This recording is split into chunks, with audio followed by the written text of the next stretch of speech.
Hello friends, അകലെ latest review. Saraswati അമ്മയും ഹൃതികയും ക്ഷേത്രത്തിൽ വന്നിരിക്കുവാണ്.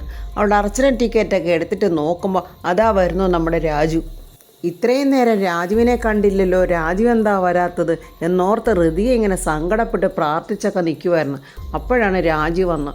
രാജുവിനെ കണ്ടതും ഹൃതികയ്ക്ക് അങ്ങ് ഭയങ്കര സന്തോഷമായി. രാജു വന്നിട്ട് ചോദിക്കുന്നു, അയ്യോ ഞാൻ താമസിച്ചോ മാഡം? അതിനെന്താ, കുഴപ്പമില്ല രാജു, എന്നാലും നീ വന്നല്ലോ എന്ന് സരസ്വതി അമ്മയും പറയുന്നുണ്ട്. അങ്ങനെ അവരെല്ലാവരും അങ്ങനെ സംസാരിച്ചുകൊണ്ട് നിൽക്കുമ്പോൾ ദാ ഒരു കാറ് വരുന്നുണ്ട്.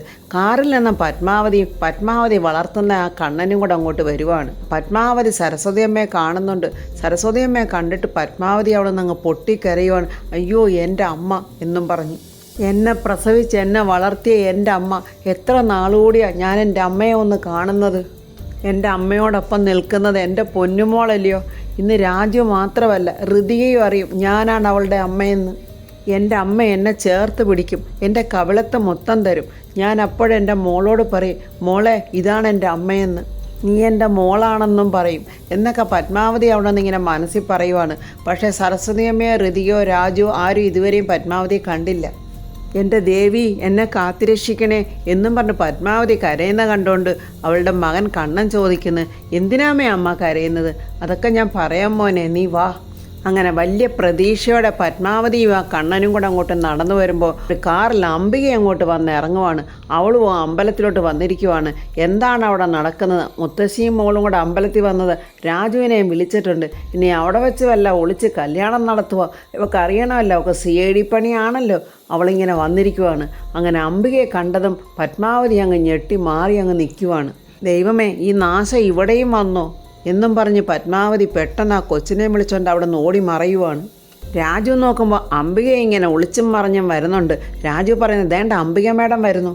സരസ്വതി അമ്മ പറയുന്നത്, ഇവളെന്തിനാ നമ്മുടെ പുറകെ വരുന്നത്? അത് അമ്മാമ്മയെ ന്യൂസ് അറിയാനായിരിക്കും. അംബിക അങ്ങോട്ട് വന്നൊരു വളിച്ച ചിരിയൊക്കെ ചിരിച്ചുകൊണ്ട് സരസ്വതി അമ്മയോട് പറയുന്നത്, ഞാൻ എന്നും ഇങ്ങനെ അമ്പലത്തിലൊന്നും വരാറില്ല, പക്ഷേ ഇന്ന് വന്നതേ ഈ ഭാവി വധൂവരന്മാർക്ക് വേണ്ടി ഒന്ന് പ്രാർത്ഥിക്കാൻ വേണ്ടിയാണ്. സരസ്വതി അമ്മയ്ക്ക് ഇവളെ കണ്ടതും കരിയെ, വാ മോളെ എന്നും പറഞ്ഞ് ഹൃതിയെയും വിളിച്ചുകൊണ്ട് സരസ്വതി അമ്മ അങ്ങ് പോവുകയാണ്. അംബികയ്ക്കത് വല്ലാത്ത ഇൻസൾട്ടായി. അവളങ്ങനെ അവിടെ നാണിച്ചും വിഷമിച്ചും ദേഷിച്ചും അങ്ങനെ നിൽക്കുവാണ്. ഇതെല്ലാം പത്മാവതിയും കണ്ണനും കൂടെ ഒരു മരത്തിന് മറഞ്ഞു നിന്നതെല്ലാം കാണുവാണ്. രാജുവും ഹൃതികയും സരസ്വതി അമ്മയുടെ അമ്പലത്തിനകത്തോട്ട് കയറിപ്പോവാണ്. ഹൃതികയുടെ കയ്യിൽ തന്നെ ഒരു സഞ്ചി അവിടെ വാതക്കലവിടെ വെച്ചിട്ടാണ് അങ്ങോട്ട് കയറിപ്പോകുന്നത്. ഒരു കത്തെഴുതി ഹൃതികമ്മോളുടെ ആ ബാഗിൽ വെക്കാം. ഇപ്പോഴമ്മയും മോളെ പോയി കാണുന്നത് അംബിക അവിടെ നിൽക്കുന്നതുകൊണ്ട് അപകടമാണ്. പെട്ടെന്ന് പത്മാവതി ബാഗിൽ നിന്നും ഒരു പേപ്പറും പേനയും എടുത്ത് ഒരു കത്തെഴുതുവാണ്. മോളെ കാണാൻ ഞാൻ ക്ഷേത്രത്തിൽ വന്നിരുന്നു. പെട്ടെന്നൊരു അത്യാവശ്യക്കാര്യം ഉണ്ടായതുകൊണ്ട് ഞാനങ്ങ് മടങ്ങിപ്പോവുകയാണ്.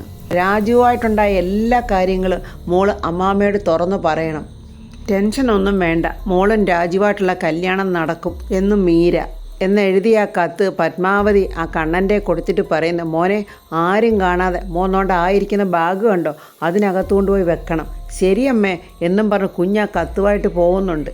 അങ്ങനെ കണ്ണൻ ഹൃതികയുടെ ബാഗ് തുറന്ന് ആ കത്ത് അതിനകത്ത് വെക്കുന്നത് അംബിക കാണുന്നുണ്ട്. അംബിക വിളിച്ചു പോവുന്നു, അയ്യോ കള്ളൻ, ആരെങ്കിലും ഒന്ന് ഓടി വരണേ കള്ളൻ എന്നും പറഞ്ഞിങ്ങനെ വിളിച്ചു പോവുകയാണ്. അംബിക അങ്ങനെ വിളിച്ചു പോകുന്ന കേട്ട് ഭയന്നിട്ട് കണ്ണൻ ഓടുവാണ്. അപ്പോഴവിടെ തൊഴുതുകൊണ്ട് നിൽക്കുന്നവരും കേൾക്കുന്നുണ്ട് അംബിക കള്ളൻ എന്ന് പറയുന്നത്. കണ്ണൻ അങ്ങനെ ഓടുന്നതിൻ്റെ പുറകിൽ അവിടെ നിന്നവരും ആ കുഞ്ഞിൻ്റെ പുറകെ ഓടുവാണ്. ഇതൊന്നും പത്മാവതി ഒട്ട് അറിഞ്ഞിട്ടുമില്ല. പത്മാവതി പുറത്തു വന്ന് നോക്കുമ്പോൾ രാജുവിൻ്റെ ബൈക്ക് അവിടെ ഇരിക്കുന്നു. ഇത് രാജുവിൻ്റെ ബൈക്കാണല്ലോ. രാജുവിൻ്റെ ബൈക്കിൽ ഒരു കത്തെഴുതി അതിനകത്ത് വെക്ക്, ഞാൻ ഋതുമോളുടെ അമ്മയാണെന്ന്, അങ്ങനെയെങ്കിലും അവരുടെ കല്യാണം നടന്നാലോ എന്നും പറഞ്ഞ ആ കത്ത് ആ ബൈക്കിനകത്തോട്ട് ഇങ്ങനെ ചൊരുക്കി വെക്കുവാണ്. ആ സമയത്ത് കണ്ണനെ പിന്തുടർന്ന ആൾക്കാരിങ്ങനെ ഓടി വരുവാണ്. നിൽക്കട അവിടെ പറഞ്ഞ ആൾക്കാരിങ്ങനെ വിളിച്ചു പോയിക്കൊണ്ട് വരുവാണ്. കുഞ്ഞാണെ ജീവൻ കൈവച്ചുകൊണ്ട് ഇങ്ങനെ ഓടുവാണ്. പത്മാവതി നോക്കുമ്പോൾ കണ്ണനെ തുരത്തിക്കൊണ്ട് ഇങ്ങനെ ആൾക്കാർ വരും. അയ്യോ എൻ്റെ മോൻ എന്നും പറഞ്ഞ് പത്മാവതി ഓടിപ്പോയി അവളുടെ കാറ് സ്റ്റാർട്ട് ചെയ്ത് കണ്ണൻ്റെ പുറകെ ഇങ്ങനെ പോവുകയാണ്. പെട്ടെന്ന് കാർ നിർത്തിയിട്ട് കയറുമോനെ എന്ന് പറയുമ്പോൾ കണ്ണനും പെട്ടെന്ന് ആ കാറിൽ കയറി അവരങ്ങ് പോവുകയാണ്. അംബിക അവിടെ കിടന്നങ്ങനെ വിളിച്ചു കൂവിയതനുസരിച്ച് ഹൃതികയും സരസ്വതി അമ്മയും രാജു എല്ലാം വന്ന് ആ ബാഗ് തുറക്കുവാണ്. അവരുടെ ഒപ്പം ആൾക്കാരെല്ലാം ഇങ്ങനെ തടിച്ചുകൂടി അവിടെ നിൽക്കുവാണ്. അംബിക പറയുക, ഒരു ചെറുക്കനായിരുന്നു, കണ്ടാൽ തന്നെ അറിയാം അവനൊരു കള്ളനാണെന്ന്. തടിച്ചുകൂടിയിൽ പലരും പല അഭിപ്രായങ്ങൾ പറയാൻ തുടങ്ങി. അന്യസംസ്ഥാനക്കാരായിരിക്കും, ഇപ്പം കേരളത്തിലെ ആൾക്കാരെക്കാളും കൂടുതൽ മോഷ്ടിക്കുന്നത് അവരാണല്ലോ. സരസ്വതി അമ്മ പറയുന്നത്, മോളെ ബാഗിൽ ശരിക്കും നോക്കിക്കുക വല്ലതും പോയിട്ടുണ്ടോയെന്ന്.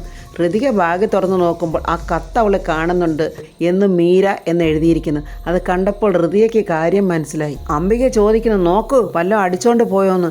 ഇല്ല, ഇതിനകത്തൊന്നും ഒന്നും പോയിട്ടില്ല എന്ന് ഋതിക പറയുമ്പോൾ അവിടെ ആരോ പറയുന്നു, എന്നാൽ അന്യ സംസ്ഥാനക്കാരനല്ല. സരസ്വതി അമ്മ പറയുക, അന്യ സംസ്ഥാനക്കാരനെന്നും സ്വന്തം സംസ്ഥാനക്കാരനെന്നൊന്നും പറയരുത്. എല്ലാവരും ഈ ഭൂമിയിൽ ജനിച്ചവരാണ്. അങ്ങനെയാണ് ഭാരതീയരുടെ ഈ ആപ്തവാക്യം. ലോക സമസ്ത സുഖിനോ ഭവന്തു എന്ന ലോകം മുഴുക്ക എല്ലാവരും സുഖമായിട്ടിരിക്കട്ടെ എന്ന് പ്രാർത്ഥിക്കണം എന്നാണ് അതിൻ്റെ അർത്ഥം. അംബികയ്ക്ക് അതൊന്നും അത്രയ്ക്ക് വിശ്വാസമായിട്ടില്ല. അംബിക എന്തോ ഇങ്ങനെ തരികട മണക്കുന്നുണ്ടല്ലോ എന്നിങ്ങനെ ആലോചിക്കുന്നുണ്ട്. അപ്പോൾ സരസ്വതി അമ്മ പറയുന്നത്, വാ മോളെ നമുക്ക് പോകാം. അപ്പോൾ ഋതിക പറയുന്നത്, അമ്മായി വരുന്നില്ലേ? ഓ വേണ്ട, എനിക്ക് എൻ്റെ കാറുണ്ട്. എന്നാൽ മേഡം നിങ്ങൾ കാറിൽ പൊയ്ക്കോ, ഞാൻ പുറകിന് വന്നോളാം എന്ന് രാജുവും പറയുന്നുണ്ട്.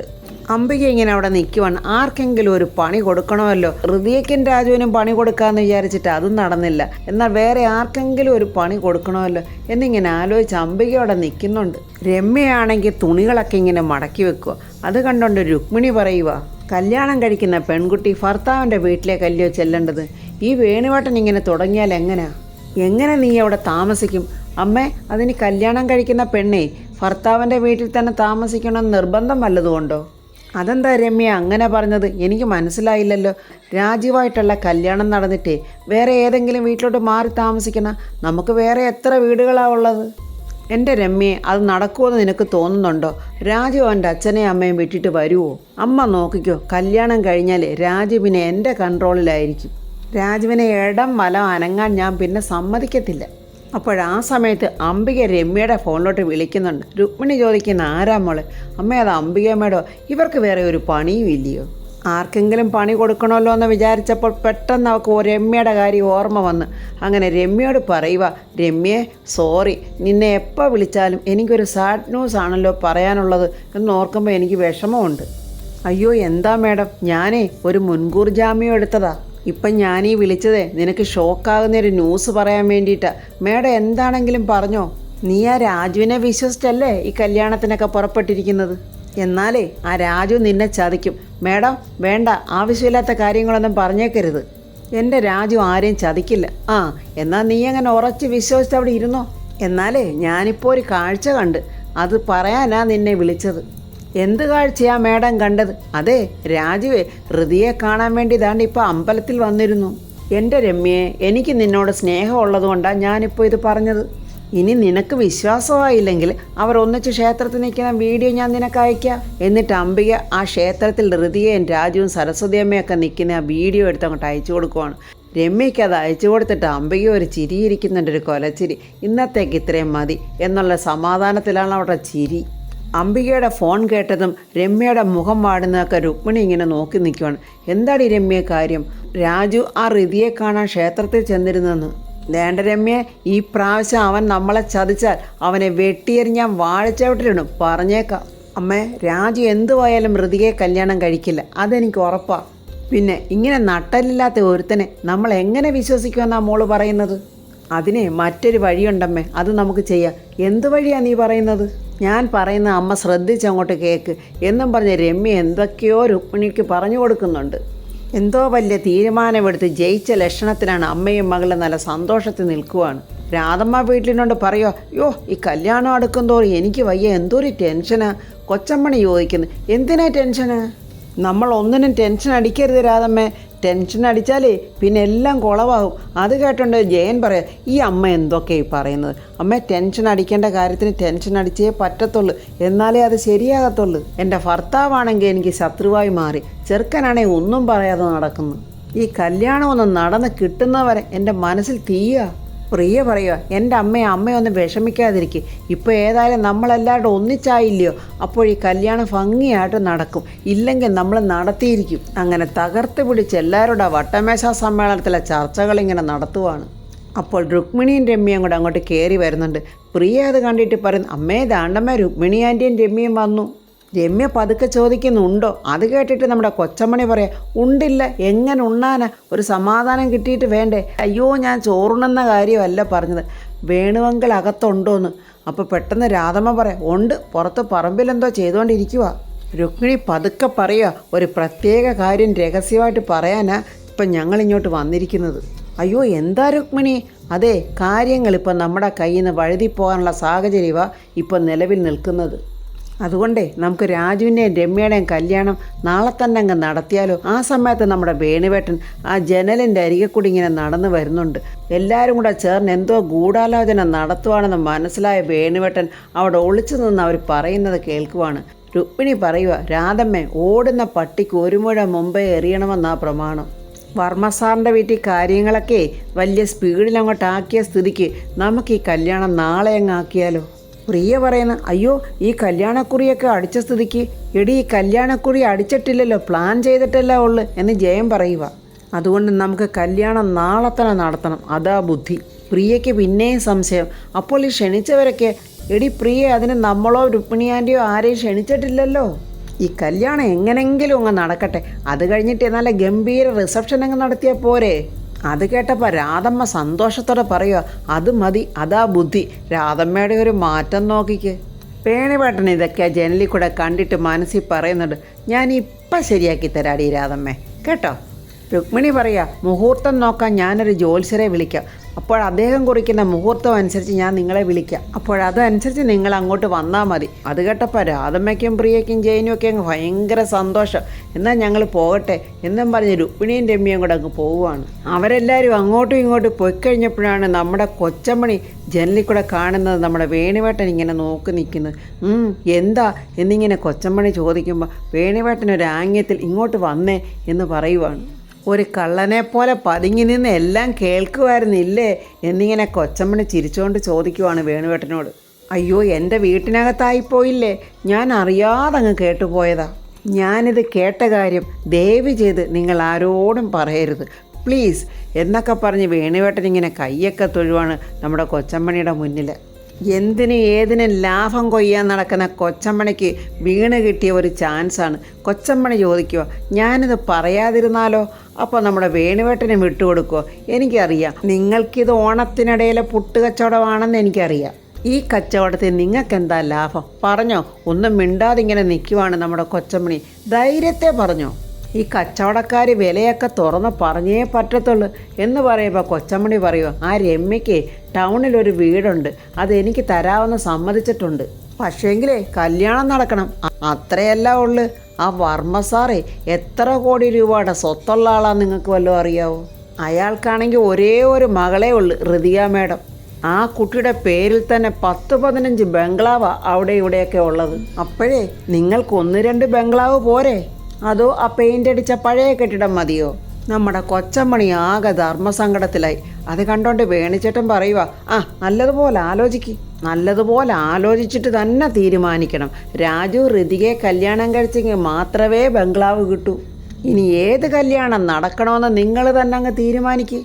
കൊച്ചമ്മയുടെ വീക്ക്നെസ് ശരിക്കും മനസ്സിലാക്കിയ നമ്മുടെ വേണുവേട്ടൻ പറയുക, രാജു ഋതികയെ കല്യാണം കഴിച്ചാൽ പിന്നെ ബംഗ്ലാവിൽ താമസിക്കുന്നത് ആരാ? കൊച്ചമ്മണി എന്നും പറഞ്ഞ് നമ്മുടെ വേണുവേട്ടൻ കൊച്ചമ്മണിയുടെ താടിക്കൊക്കെ ഒന്ന് പിടിച്ച് കുലുക്കിയിട്ട് നല്ലതുപോലെ ആലോചിക്ക് എന്നും പറഞ്ഞ് അങ്ങ് പോവുകയാണ്. കൊച്ചമ്മണി അവിടെ ഒന്നുകൊണ്ട് പറയുക, കിരീടമില്ലാത്ത കൊച്ചമ്മണി മഹാറാണി. പെട്ടെന്ന് കൊച്ചമ്മണി അങ്ങ് മഹാറാണിയായിട്ട് ആരെവിടെ, കുതിരക്കാരനെവിടെ, അവൻ്റെ തലവെട്ട്, തലയ്ക്ക് വെളിവില്ലാതെ അങ്ങനെ എന്തൊക്കെയോ പറയുന്നുണ്ട്. വേണുവേട്ടൻ അപ്പം തന്നെ ശേഖരനെ വിളിച്ച് കാര്യങ്ങളൊക്കെ പറയുവാണ്. എന്താ വേണുവേട്ട, ഒരു പ്രശ്നമുണ്ട് ശേഖരൻ സാറേ. പ്രശ്നമോ? എന്ത് പ്രശ്നമാണ് വേണുവേട്ട? ഇവിടെ ഇവർ രാജുവിൻ്റെയും രമ്യയുടെയും കല്യാണം നാളെ തന്നെ നടത്താൻ തീരുമാനിച്ചിരിക്കുക. അങ്ങനെ അവിടെ നടന്ന കാര്യങ്ങളൊക്കെ വേണുവേട്ടൻ ശേഖരനോട് പറയുന്നുണ്ട്. ശേഖരൻ പറയുക, വേണുവേട്ടൻ വിഷമിക്കുകയും വേണ്ട, പേടിക്കുകയും വേണ്ട, നമുക്ക് എന്താ അതിനുള്ള വഴി നോക്കാം. യാമിനി ചോദിക്കുന്നു, എന്താ ശേഖരേട്ടാ? ആ രാധമ്മയും രുക്മിണിയും കൂടെ ഒരു അതിബുദ്ധി കാണിക്കാനുള്ള പുറപ്പാടാണ്. അതിബുദ്ധിയോ എന്ന് വെച്ചാൽ? അവർ രഹസ്യമായി രാജുവിൻ്റെയും രമ്യയുടെയും കല്യാണം നടത്താൻ തീരുമാനിച്ചു. അതിന് രാജു നിന്നുകൊടുക്കുമോ ശേഖരേട്ടാ? അത് നമുക്ക് പറയാൻ പറ്റില്ല യാമിനി. ആരെ വിഷമിപ്പിക്കുന്നോ സങ്കടപ്പെടുത്തുന്നോ അവന് പറ്റില്ലല്ലോ. ശേഖരേട്ടൻ ഇപ്പോൾ അതിനെന്ത് ചെയ്യാൻ പോവുക? അത് ഞാൻ ചേട്ടനോട് പറയട്ടെ? അയ്യോ, ചേട്ടനോട് ഇക്കാര്യം ഇപ്പോൾ പറയല്ലേ, പറഞ്ഞാൽ ചേട്ടൻ ഈ കല്യാണത്തിൽ നിന്ന് അങ്ങ് പിന്മാറുമല്ലോ. ഞാനങ്ങനെ പറയുവോടി മണ്ടി. ഋതികയും രാജുവോടുള്ള കല്യാണം നാളെ തന്നെ നടത്തണം. അതിന് ഞാനൊരു നുണ പറയാൻ പോവുക. അപ്പോൾ പ്രതാപൻ മുകളിൽ നിന്ന് ഇറങ്ങി ഇങ്ങനെ നടന്ന് വന്നുകൊണ്ടിരിക്കുവാണ്. എന്താ ശേഖര, അത് വേണുവേട്ടൻ ഇപ്പോൾ വിളിച്ചിരുന്നു, എന്താ വിഷയം? രാജു വല്ലതും പറഞ്ഞു? അതൊന്നും അല്ല. അപ്പോൾ ഫ്രണ്ട്സ്, എന്ത് വിഷയമാണ് നമ്മുടെ ശേഖരൻ പ്രതാപനോട് പറയാൻ പോകുന്നത്? ആ നുണ പ്രതാപൻ വിശ്വസിക്കുമോ? അങ്ങനെ നാളെ തന്നെ രാജുവിൻ്റെ ഋതികയുടെയും വിവാഹം നടക്കുമോ? രാജുവും ഋതികയും പത്മാവതിയാണ് ഋതികയുടെ അമ്മയെന്ന് മനസ്സിലാക്കുമോ? എന്നൊക്കെയുള്ള റിവ്യൂമായി നമുക്ക് നാളെ കാണാം. എൻ്റെ ഈ റിവ്യൂ ഇഷ്ടപ്പെട്ടാൽ ലൈക്കും കമൻസും, സബ്സ്ക്രൈബ് ചെയ്യാത്തവർ സബ്സ്ക്രൈബ് ചെയ്യണേ.